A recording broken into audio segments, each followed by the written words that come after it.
Welcome, everybody. My name is Amanda Stiano, and I'm serving this year as the chair for the ISPMPA E and M Health SIG.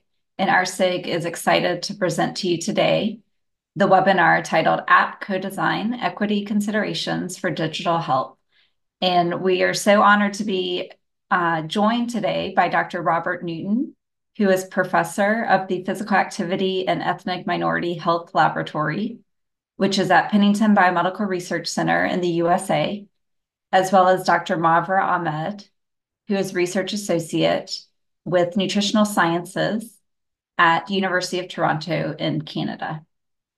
So what I'll do first is go through a few slides here to tell you a little bit about ISPMPA as well as about our SIG, and then I'll introduce the speakers. Dr. Newton will speak first about his work on physical activity, and Dr. Ahmed will speak about her work on nutrition, and then we'll have some time at the end for your questions and your comments. So first, a little bit of housekeeping. Hopefully many of you are members of ISPMPA, but if you are not yet, we encourage you to check out our website and consider joining. We consider ourselves the leading global voice in behavioral nutrition and physical activity science. There's an annual meeting every year. The next one coming up is in New Zealand, and we encourage you to check it out. There's an open call right now for abstracts to present at that conference, so please consider joining us. These special interest groups, such as ours, put on these webinars throughout the year. You're welcome to go online and check out these special interest groups and join the ones that are most interesting to you. And there are other meetings and opportunities to interact with these SIGs throughout the year through newsletters, as well as at the annual meeting. The webinars are also posted online, so if any of your colleagues couldn't make it today, please share the link with them. We encourage them to watch this webinar at their own time. For the webinar system, the participants are muted. You can write any questions throughout the talk in your question and answer box, and as the facilitator, myself, as well as Antonio, who's on, the executive director of ISPMPA, will help to make sure we can get those questions over to the speakers. And then you're also welcome to raise your hand throughout the talks too, and we can make sure to call on people that way. And then two final announcements specifically for our E and M Health SIG. One is, if you're interested in joining the SIG, you can do that one of two ways. One is to go to the ISPMPA website, and through the member login, you can navigate to your membership and profile, and you can select the SIG. What that will do is make sure you get our periodic newsletters that are sent out so you can find out about events like these and ways to get involved. You can also email the executive director directly if you're having trouble getting online and sign up for a SIG that way. We have a leadership committee. Mafra is part of that leadership committee, among others.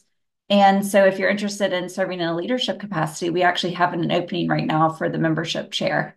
And so please reach out to me. I'll put my email in the chat if you would like to join. And then finally, if you publish in the area of E and M Health, or if you know colleagues who have published recently, we are still taking nominations for the 2023 Publication of the Year Award. So these papers must have been published either in print or online during the year 2023. And there is a website right there. I'll be sure afterwards, since this is a long website, we'll put this in the follow-up email so that you can have a direct link to nominate yourself or your peers for this award. And we'll be presenting it in November and then again at the annual meeting next year. We're looking for work that is very impactful and innovative that's going to push forward the field of E and M Health. So after that introduction, I'm happy to start our presentations. Dr. Newton is professor at Pennington Biomedical Research Center, and he will be presenting ethical considerations for digital health, co-designing a physical activity app. And Dr. Newton, would you like me to stop the share and switch it over to you to do the slides? Yeah. Yeah, okay. So I'll give you a minute to pull up yours. Everybody see? Yes. Okay. Wonderful. All right. So yes, I will talk about basically co-design of a physical activity app that we are currently in the process of developing. So, okay, so as a background to the development of this app, really African American men experience health disparities across a number of chronic diseases, as you can see listed here. And so we also know that physical activity is a modifiable risk factor for these chronic diseases. So men who have higher levels of physical activity tend to have lower risk of developing these conditions. And when you have these conditions, engaging in physical activity helps to ameliorate and to sort of help control these conditions. But for African American men, physical activity levels are below the US national standards, at least the recommendations. So essentially, African American men are not getting enough physical activity. And so, with this in mind, there's really a need to develop interventions that are designed specifically for African American men to help them to increase and sustain those levels of physical activity. And so, in thinking about developing interventions, we're all aware that many people have smartphones, mobile phones, the vast majority of the population, and this is a mechanism in which to deliver interventions to a broad range of people and to reach people that we may not ordinarily be able to reach. And so our idea was really, okay, let's develop an mHealth intervention that targets African American men and that will help them to increase and sustain physical activity levels. We know that previous mHealth interventions or smartphone-based interventions targeting African Americans have been shown to be effective. So text messaging applications, smartphone applications, ones that intervene with not just the phone, but also with the internet. These kinds of interventions have been shown to be effective in increasing physical activity and other behavior changes. And so this idea of taking this intervention with this kind of intervention, applying it to African American men, was really what was on our minds. And at the time that we're still developing, but at the time we initiated this intervention, there were no mobile smartphone interventions that had been designed specifically for African American men. There had been some for African American women, though. So let me talk a little bit about some of the information that we gathered that helped us to really target a mobile phone intervention. So we had previously done an exercise training intervention for African American men who were at risk for developing diabetes. And so in this intervention, it was in person, it was at YMCA's, and we found that this intervention was effective. It increased fitness, it decreased waist circumference.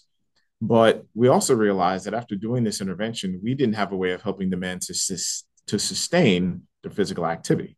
And so we were thinking, and we asked the men at the conclusion of this intervention, how would you like to go about sustaining your physical activity? How can we maintain contact with you?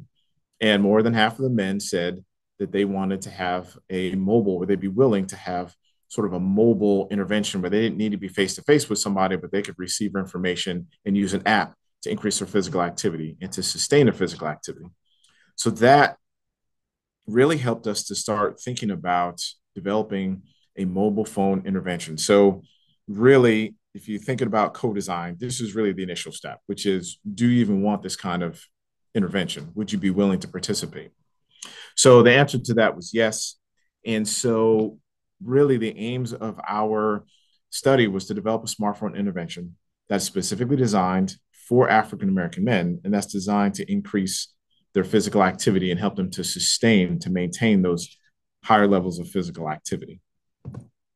And so our development strategy, we really wanted to, from the beginning, we really wanted to go to African American men and have them as an important part of an integral part of developing this app at all stages of it. And so we really, in our minds, we had a community engaged research approach, and we were also going to use a user-centered design in developing the app. And so user-centered design really solicits input through iterative cycles, and adjustments are made based on feedback. And you'll see how we adjusted some of the app based on the feedback that we received, but also, using a community engaged research design, which really says, let's go to the target community, let's involve them, let's have a collaborative effort to develop the intervention rather than saying, we have all the answers, we know everything, let's develop the intervention and put it on them. So really, we're taking a collaborative approach towards developing this app. So this is really, there's really two studies. And rather than separate them, I'm going to talk about them together because they sort of feed off of one another. And the aims are similar, not exactly the same, but they're similar. So one of the aims really was to conduct focus groups. So go to African American men and say, confirm that this is something that you want. And if we develop this app, what do we need to include in the app that's going to increase the likelihood that you will use it? How do we tailor this app specifically for African American men? So those were the purposes of the focus groups. And so that's really part of the co-design. And then you have beta testing and usability testing, which really are, let's work out the kinks. Let's make sure that the experience that these men will have is a positive one that can easily navigate through the app, help us to identify problems, and make sure that there's high satisfaction with the app before with a prototype before we go into actual production. And then what we wanted to do is to do a comparative effectiveness trial. So basically compare the app that we developed to another app that's on the market, that's available, that would be a competitor, and to see what the levels of effectiveness and satisfaction are when you're taking our app that we've specifically developed, comparing it to an app that's commercially available.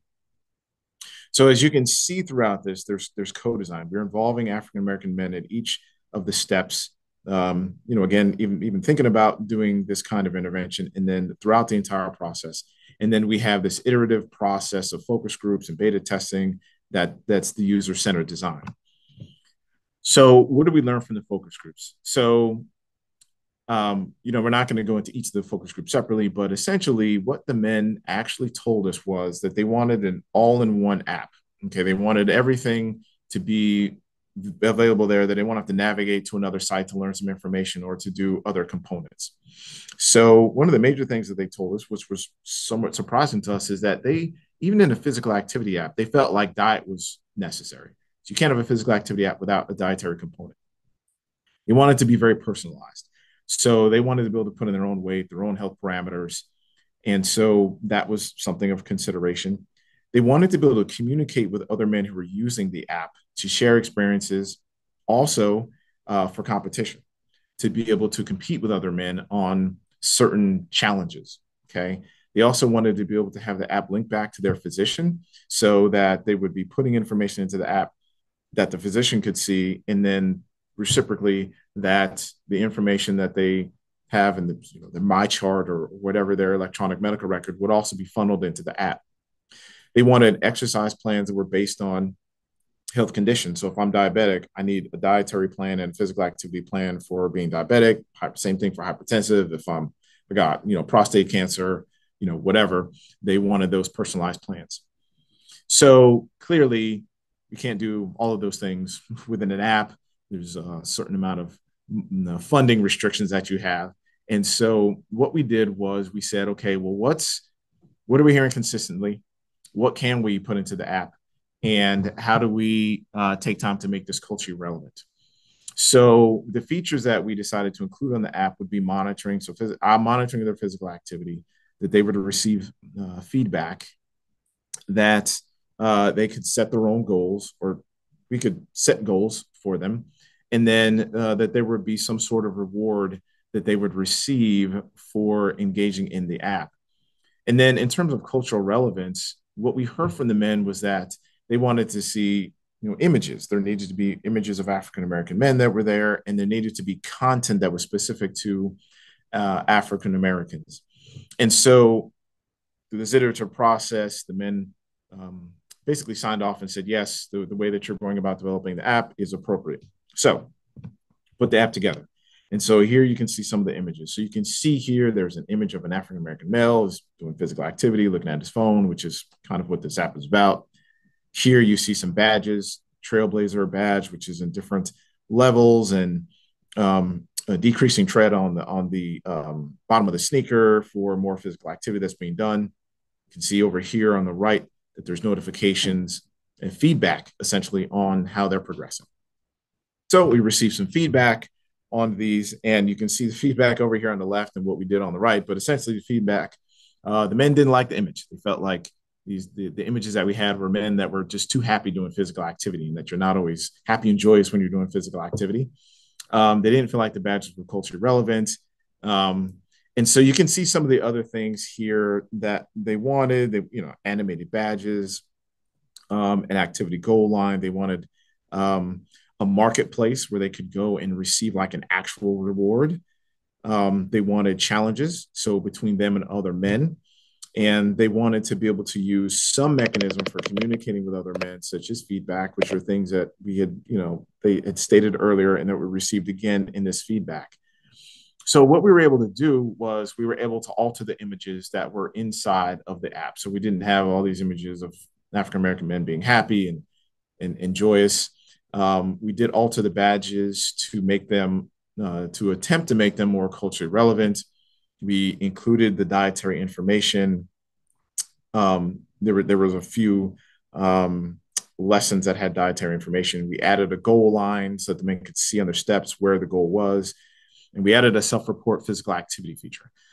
But many of the other things that they asked for in terms of animated badges, challenges, marketplace, these things were outside of the budget of the initial build. And so they were not included in the very first version of the app.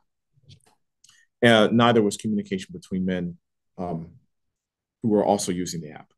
So we have revised app that we then developed. So you can see here that there's areas where they can put in there some physical parameters. You can see that at the bottom that there's a chart that tells you how far you are from achieving your step goal. So you're 17.8% there. Then you can see, I'm sorry, 7% your progress. You can see that there's the goal line. You can see that we've color coded where they are in terms of their steps. Like, are you below your baseline? It would be red. Are you above the goal, which is green, and anything else in between is blue. You can see here where they can enter their own information. There is also, this is a revised badge. So you can see it's an image of a darker figure and it's pro. So there's, relationship back to sports. And then we had lesson plans. And here in the lesson plans is where we did a lot of the cultural tailoring. So putting in information that was very specific to African-American men, using examples from African-American men who are very popular, Michael Jordan, Darryl Strawberry, other sports figures. And so then we did field testing where we had men use the app for a month to get some feedback on how they felt that the app was. And so we also had men wear Fitbit as part of this app. The name of the app is Mobile Men. I don't think I mentioned that before, but so you can see where we had good wear, that there was, above average step counts, not quite to, the 10,000, but certainly not inactive. They had about, 30 logins of the app over those 30 days. There was a wide range, as you can see. They spent about an hour, a little over an hour on the app. But what we did learn, especially from this, was that the articles were not accessed. So the articles were only accessed 7 times out of 10 men who used the app over a month. And so the ratings, as you can see here, were also less than 3.5. So on a scale of 1 to 5, the ratings above 3.5 on certain components, we then had to alter those components by design. And so the articles was one of those things. And so they didn't really feel like they were all that helpful. They didn't really enjoy reading them that much. And so in comparison to other components of the app, like the self-monitoring. So, and only one participant self-entered any sort of activity. So if it didn't come from the Fitbit, from the device that they were wearing, then they were not entering their own physical activity. So these were lessons learned from the app. And so essentially what we did was we got more grant money, received more grant funding, and we modified the app. And so we added competitions in this app. As you heard that I said earlier, the men really wanted to have competitions. And if you look at qualitative data with African American men. They feel that competitions and being able to have communication with other men is extremely important. And so we did add competitions with the second version of the app. We added communication between other users. We added incentives. So we have a marketplace where men, when they achieve certain goals, they can then be eligible to receive items in the marketplace, and we will mail those items to the men, and they can choose which items they want depending on the level of activity that they have done. And we've included more cultural tailoring behavioral lessons in this newer version of the app. We also took out the lessons. We put them really in the background. So again, we got this feedback. They were not using the lessons as they were. So what we decided to do was to have tips. So we would send the men tips. And then in that tip, like, for example, it may say, it's great to do physical activity outdoors. And then if they wanted more information about that tip, then they can hit a link, and that link will take them to a fuller article. Okay, so the lessons were pushed to the background in favor of tips. We have audio delivery of the messages. So in men who may be experiencing literacy problems, they can listen to all of the lessons rather than having to read them. We have added increased nutrition components because when we got the second batch of money and we did more focus groups, again, we heard nutrition is important. You have to have a nutrition component. And so we've expanded the nutrition library, essentially, of articles that they can access and get information from. And we have more health parameters that they can put into the app. So really, we paid attention to the things that the men were telling us. We didn't have enough funding with the first round to put everything in there, but in the second round we did. And so we added much of this information into the second version of the app.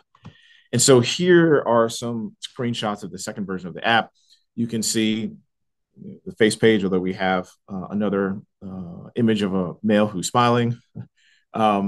We've redesigned the first page. You can see here with the second image, there's a marketplace, and they can get things like dumbbells, they can get sweatbands, they can get physical activity equipment when they go to when they earn enough points and go to the marketplace. And you can see that the points that they're able to earn throughout the use of the app is 100, and they will unlock different items for them to win. And so then there's also behavioral lessons here, tracking your behavior. This is what you would see if you click on the link from the tip. You would see the behavioral lesson. And then here we have Facebook, where the men can, there's a mobile men Facebook page where the men can communicate with other men and engage in competitions or exchanging ideas, those sorts of things. So this is the redesigned app. A comparative effectiveness trial is just started. We are going to recruit 100 African-American men who are sedentary. We're going to compare it to StrideKick. We're going to compare Mobile Men, our app, to StrideKick, looking at physical activities, one of the main outcomes, and then app use metrics. So it's similar to the things we talked about before, which were how often are the men accessing articles, how long are they staying, how are they navigating through the app, those kinds of things. And so in terms of co-design, again, I think that it's very important to start from the beginning.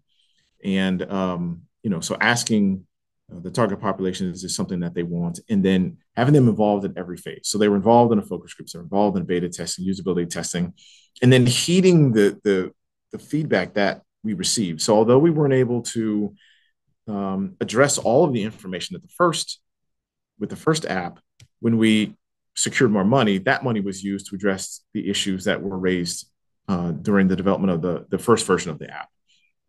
So again, getting that information from the start is important to deciding if you should go down this road or not. The co-design really helps to refine the features, the content, the look, the usability, those sorts of things, and using this iterative process, because the focus groups were iterative, the beta testing was iterative, meaning we took men who did one focus group and we asked them to come back for a second one to make sure we were getting things right. Same thing with the beta testing. Men who were available at the focus groups were available. We called on them for the beta testing and the usability testing. So involving, to some extent, the same men, but then new participants throughout. And, in terms of co-design, we could have broadened this by working with organizations that, typically work with African-American men. We could have had a a cab. These are just ideas, for future a cab to sort of guide the development or help guide the development. And also using, or we could have incorporated African American men from the community, just community members as investigators to help refine and to design, the study from the beginning. So, those are just some co-design thoughts and maybe some suggestions for those who may be trying to do this in the future. I want to thank Klein Gundel, who helped to develop the app and is currently working with us now. A co-investigator, Derek Griffith, who is currently at University of Pennsylvania, and then all the folks from Pennington Biomedical who helped with the design of the app. Okay, my time is up, and I will pass the baton. Thank you so much. That's such a wonderful story of starting from real formative focus group type research and doing an iterative process through the different types of trials and then ending up with the comparative effectiveness trial. So we appreciate that. We have a couple minutes and then we'll move on to Dr. Ahmed's talk. If anyone has questions specifically for Dr. Newton, and I'll kick us off. I had one. Did any of the feedback you got from the African American men surprise you? Was anything unexpected? So I think that yes, the consistent, we have to have nutrition as part of a physical activity app was surprising. So it wasn't, we just didn't expect that. We figured that they would want things totally related to physical activity. But I think that was a major thing that was surprising.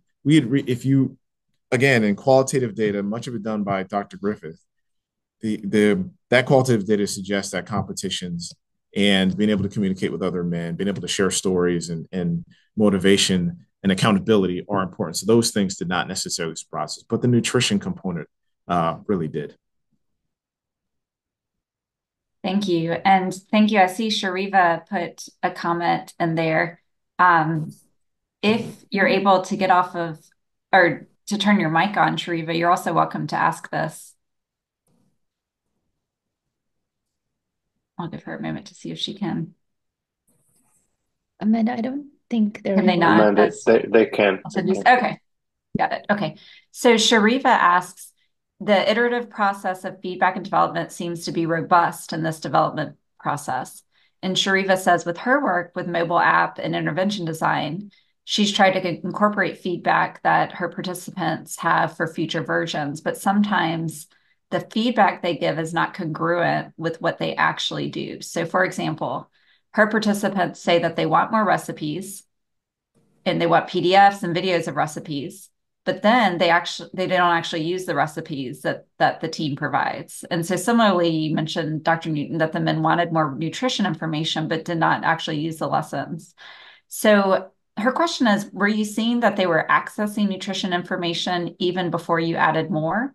Or could you just give some maybe guidance to people who are similarly experiencing this, where people might be asking for things, but then if you try to provide it to them, they're not ultimately using it? Yeah, so that happens. People ask for stuff, they think they want it, you put it in an app, they don't use it. And I think that's just part of doing research in this area, that's going to happen sometimes.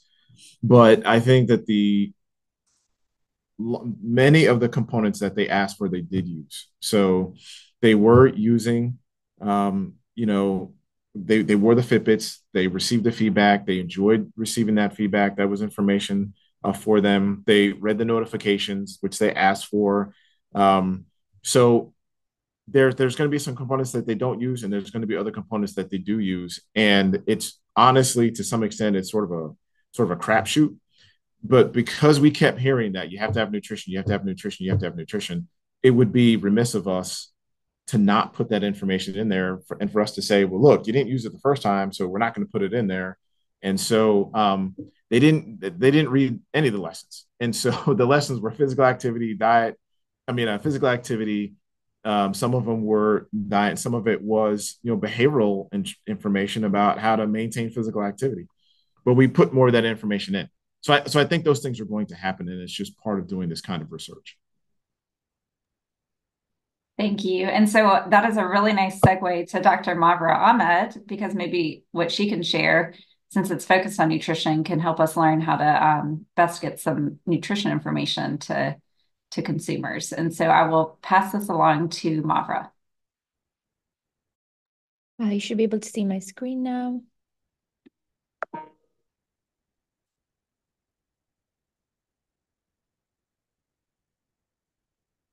Great, thank you. Thanks, Amanda. Thanks, everyone. Yes. So hello, everyone. Thank you for giving me this opportunity to present on equity considerations in nutrition app development and co-design for monitoring food environments in Canada.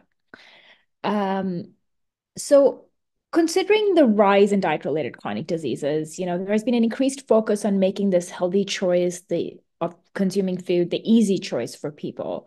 And as many of us are aware, there are traditional guidelines and education programs that we have out there to help consumers achieve more balanced diets. But in addition, there have also been suggestions of shifting this responsibility from an individual to creating healthier food environments around us. The food environment is how we interact with the foods and the spaces around us, essentially. And these include initiatives such as mandating the nutrition information in the form of nutrition facts table or nutrition panels that you've seen on the back of packages on food products, or reformulations, like with the initiative around sodium reduction.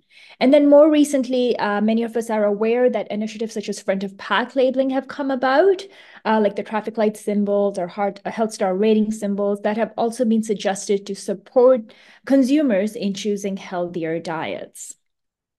So I just want to highlight that recently Canada mandated the front of pack labeling, which are interpretative, easy to use labels and symbols to easily communicate the healthfulness of foods to people. And studies have shown that these front of pack labeling schemes have resulted in helping consumers understand and use nutrition labels a little bit more easily. And alongside it also has led to a product reformulation. And therefore, the outcomes have been that consumers are making healthier purchases. There have been improvements in diet qualities. There's been decrease in diet-related NCDs. And there's also decrease in government healthcare costs. So I just want to highlight a little bit more on this front of pack labeling before we get into why I'm talking about this. There are many, many different types of front of pack labeling out there.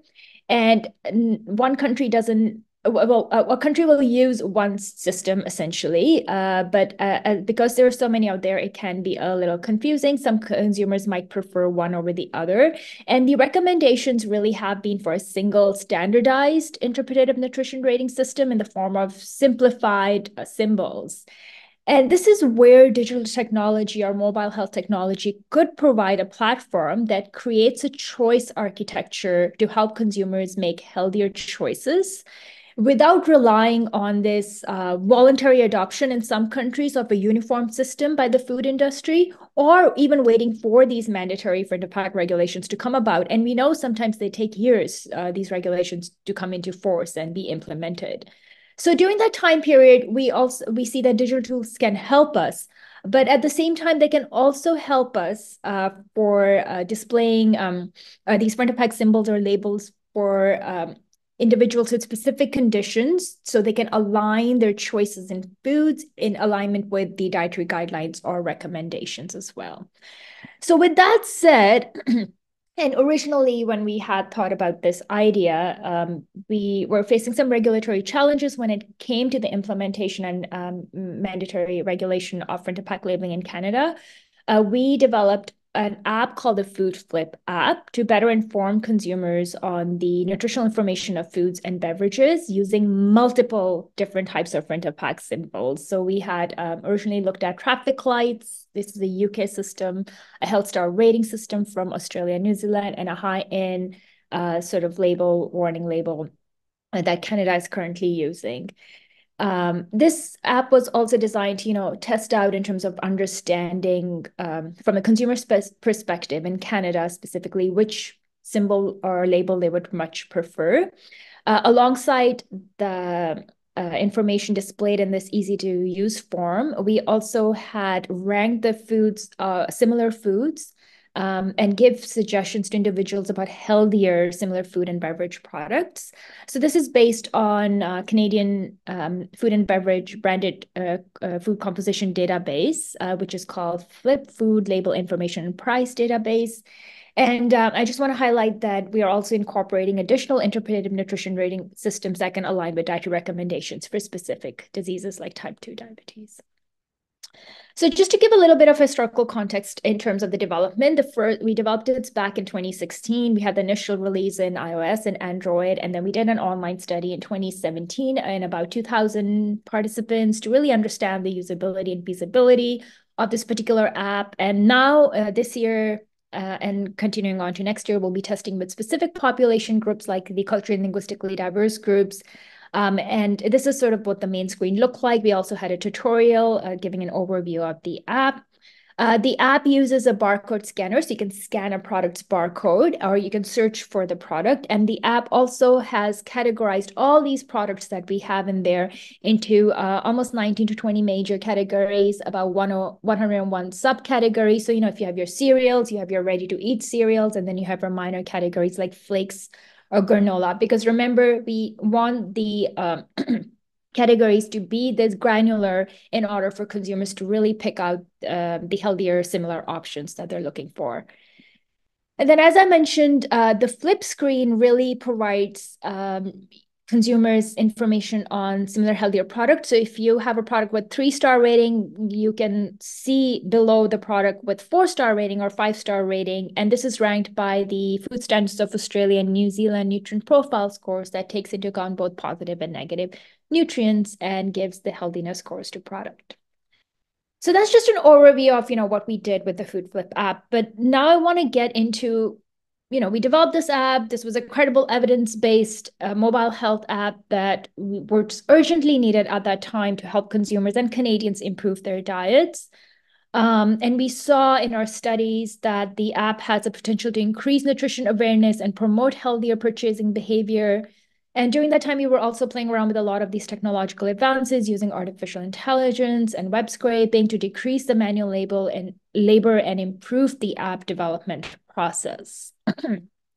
At that time, we also came through some challenges, in terms of timely developing this and evaluating this particular app. We found we couldn't completely eliminate the manual work because, as an example, we are scoring the products on healthfulness. So sometimes we have to go and understand the product's ingredient list or other information to score the product on their healthfulness and rank them to other products. We also find this takes a long time to design and conduct the trials and disseminate the findings, and we faced challenges with funding as well.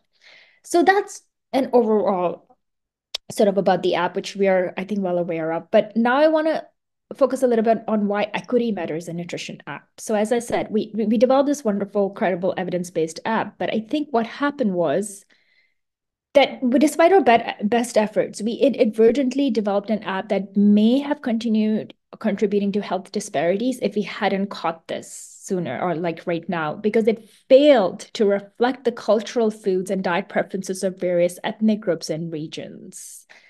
So Canada is a very multicultural place, and we found that even with about 50 to 70,000 products, we were not capturing those ethnic grocery food products. So really, the Food Flip app was not reflective of the diverse cultural diets of different groups in Canada.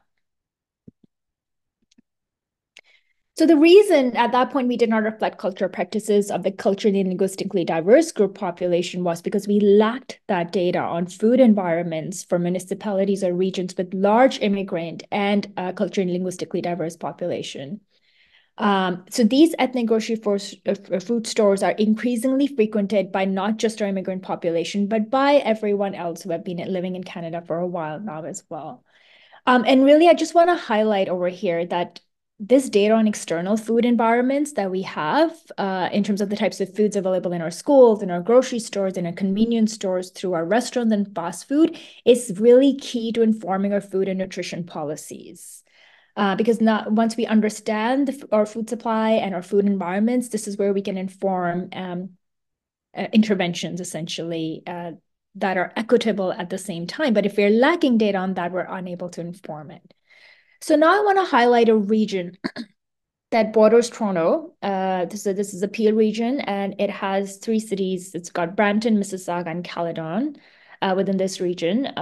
And in this particular region, it's got increased immigration and diversity, but 1 in 6 adults in this Peel region live with type 2 diabetes. So it's one of the highest elevated risk of diabetes compared to the rest of Ontario and Canada in this particular region.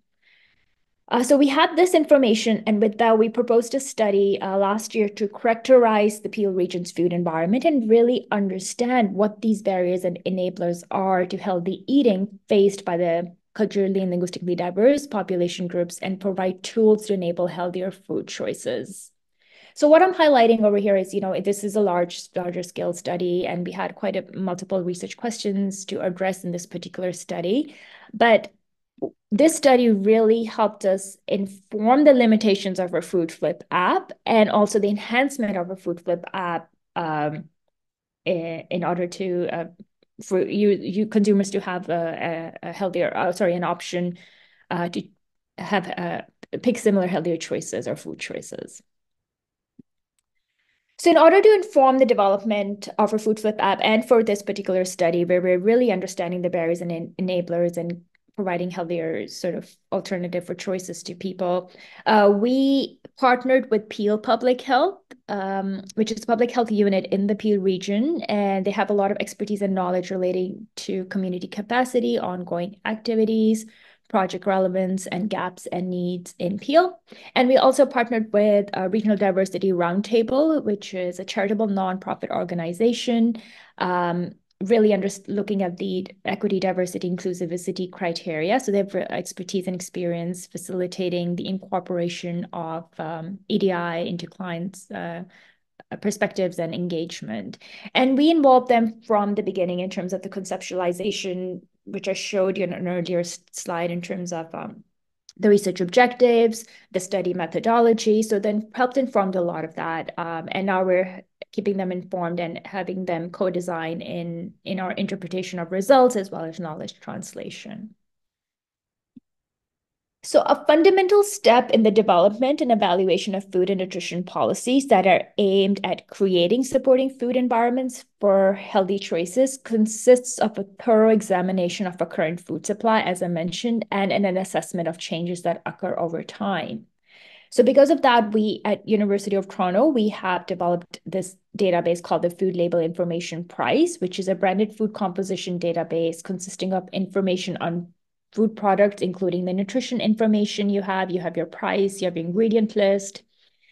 And we also have other sort of information like front of pack labeling schemes and child appealing packaging and nutrition and health claims and symbols. So there's a lot of information in this app, but this is the database that informs our Food Flip app, essentially, right? These are all the products we have contained in a database, which we analyze, which we profile for their healthiness, and then they go into our app, essentially. And this year, for the first time, we were able to collect products from a variety of ethnic grocery stores. So how did we do that? So first of all, we had to identify ethnic grocery food stores in the Peel region. And these are stores with multiple branches of that particular store in and around Ontario, essentially. So it's not that, Iqbal Foods, there's only one Iqbal Foods. There are 3 or 4 of them around the area of Toronto and Peel and Durham, Scarborough, and so on. But in order for us to identify these ethnic grocery food stores, we also had to recruit our hire students and trainees from diverse backgrounds who have an emic possessionality, essentially, in understanding this internal system and who were really quite instrumental in helping us identify these ethnic grocery food stores in this region and also helping us inform the types of ethnic relevant products that we should be collecting and also helped us collect the food product. So this is an in-store data collection. We have to go in stores to collect it, and sometimes there are language barriers. They will have an English label on it, but they will have the other label as well. And sometimes it's looking at the product and identifying what are these products and how we identify them, essentially. So with the help of these students and trainees, we also developed a core list of commonly frequently consumed foods by various ethnic groups. And as you can imagine, this is a very resource-intensive process to go in stores and collect all these products. We have an app that we used to scan the product and collect the information. But again, can be quite intensive work. So we had to start somewhere. I think successfully we were able to go into 11 different sort of ethnic grocery stores in this particular region, which is quite a lot. And then, of course, beyond the data collection, we have our app data validation and cleanup. So this means that you collect the data. We have to make sure the data is what it looks like. Sometimes in capturing the data, because of the nutrition facts table not being standardized on some of these products, so that's a challenge we faced. In how we captured it, it was not inputting the particular nutrient into the right field at the back end that it should. In terms of categorization, we faced challenges. So the categories we used are the Health Canada's table of reference amount, but some of these ethnic grocery food products are not fitting into those particular categories. So we have to think a little bit more about how to categorize them. And this links back to our food and nutrition policies and what informs them. And profiling foods is another challenge we faced also. Some of these algorithms may not take into account or maybe biased towards some of these products. So that's something else we're examining in them. Of course, handling outliers. So we also faced in a lot of these products, there might be a lack of information on products. So how do you handle them? And when we were developing the Food Flip app or incorporating these particular products, we thought about, the sections around about the app and how to use those tutorial sections. How do we summarize them, and do we use sort of different languages? So there's a lot that goes into it, as I can see just at the back end. So I just want to sort of summarize to say, really building a nutrition app, we realized we need this co-design framework for equity as it comes to developing and implementing and scaling up nutrition apps. So we found some key aspects of what that framework might consist of. Of course, this is under development. We found the community engagement strategies from the get-go, and as Robert mentioned also, it's really key to this. It's really critical to ensure that these apps serve the unique needs of different populations, particularly those most impacted by food insecurity or limited access to technology. And we want to collaborate with organizations that work with culturally and linguistically diverse groups, so we can help identify those barriers that these populations face and address some of these competing priorities in terms of, barriers that they may have or challenges that they may have, and make it easier for them to use. I think Rob also mentioned about the user-centered design, which is again very key and an iterative process. So our Food Flip app has gone through an iterative process on usability and functionality and continues to go through, again, very time, money, and resource intensive overall in terms of the app development. So you continue to adapt app features. You think about the design of these front of pack labels in one form or the other form, or larger fonts or smaller fonts, and the categorization of the foods and how they're categorized. Are those categories user-friendly? Can users understand them easily? What does flakes mean? Granola bars, like those type of terminology. So we put a lot of thought into that as well. You think about co-creation of features. So this links to the user-centered design. I think when we're thinking about those categories of food, this is where co-creation of features comes into play. We want to discuss with our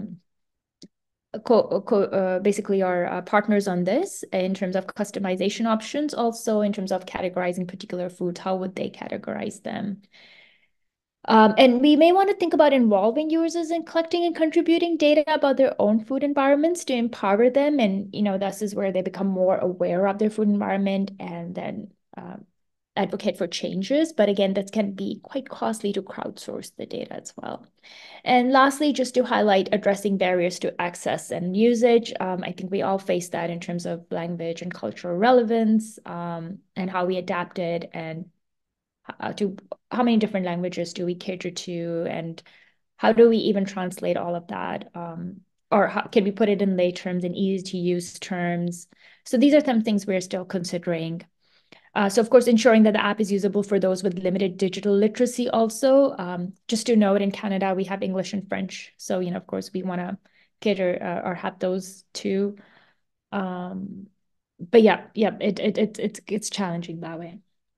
So just to end, in terms of future directions where we're at, we're looking at the maintenance and scale up of this particular Food Flip app. And this really links directly to the funding available, which can be quite tricky to sustain, as we are well aware in academia. We're also thinking about, using this app and incorporating other sort of interventions or measures and tools within it. So in order for us to understand the dietary intakes that again informs food and nutrition policies or the food supply, food environments in particular regions, we want to integrate it with the dietary intake questionnaires. Now, dietary intake questionnaire is a whole different story, but they're also not culturally or ethnically relevant. So now we're testing out this Intake 24 from the group in UK in terms of understanding how it captures foods for South Asian group at this particular time, and how it compares to the UK version in terms of capturing those particular foods that South Asians consume in Canada. And of course, I think branching out to other community partners and other stakeholders who play a key role is another that we are currently in the process of doing as well. So really our main goal is to have this research grade tool. I know we started with just the Food Flip app to provide you with healthy or similar options, but we want to be able to incorporate other types of measures in it to have a research grade tool to inform equitable nutrition policies and programs. So with that, I'll just like to end. So thanks very much, and I'm happy to take any questions. Thank you, Mavra. That's really an excellent presentation as well, and it's really nice to see the course of development over the past several years. Anyone who would like to ask a question, you're welcome to put it in the Q&A. We were able to enable the feature for attendees to talk to, so you can put in the Q&A if you'd like to verbally say your question. But I'll start off, and this is for Mavra, and then also Robert, you're welcome to chime in here. How do you go about assembling a team when you're interested in developing an app and testing an app? And then who do you put on your team? Yeah, thanks for that, Amanda. I'll start. So in terms of how we went about assembling the team, initially we thought of this idea within our own team originally, and then we branched out to the IT group that we work with very closely on our Food Flip database, who we reached out to in terms of app development and what that would look like. And then when it came to really informing those ethnic grocery food stores, honestly, I just reached out to the people I knew around me in my community from different diverse backgrounds. And I'm lucky enough to be living in a region which is this multicultural and be able to have access to all these diverse individuals and friends and family. So it was reaching out to all those students and trainees, and then recruiting and hiring them to bring on our team. And with the Peel region specifically, we got some funding for a planning grant from a Network for Healthy Population in the Peel region, and they have linkages to the different community partners where they linked us with those different community partners to come on board. Yeah, so for our app, it was really an idea that was developed with me and Val Myers, who was at Klein Blundell at the time. She used to be at Pennington, and we kept in communication and just, we're talking. And so that's sort of how that initial collaboration with, a company that can develop an app came about. And then, when we were writing the app, the grant, we realized we needed somebody who had expertise in qualitative data collection. And so that's how Derek, Dr. Griffith, got involved with the project. And so really, that's how we formed, basically people that I knew. And through conversations was how we formed our team.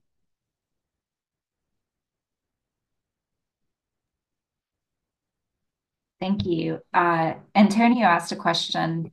Any experience and advice in working with the industry in app development? Yeah. So I would say talk to people, other investigators who have experience, and get ratings from the different companies that are available. I think a recommendation from somebody that you trust, who's worked with a company. I think that's, there's a bunch of companies out there who can develop apps. And so I think a recommendation from somebody you trust is probably the best way to go. And we've worked with one to at least two different, maybe three different developers. And so, yeah, that's what I would suggest. I just want to add to that. I think the key thing first was not to commercialize the product, to be able to have this product available. And that's where sustaining it becomes quite tricky. And working with different industry groups is, they may want to commercialize the product. So that's been a little challenging for us, I would say. Another question is you've each presented work that goes back at least 8 years, if not longer ago, in terms of getting to where you are now with these apps. Is there anything you would have done differently in hindsight?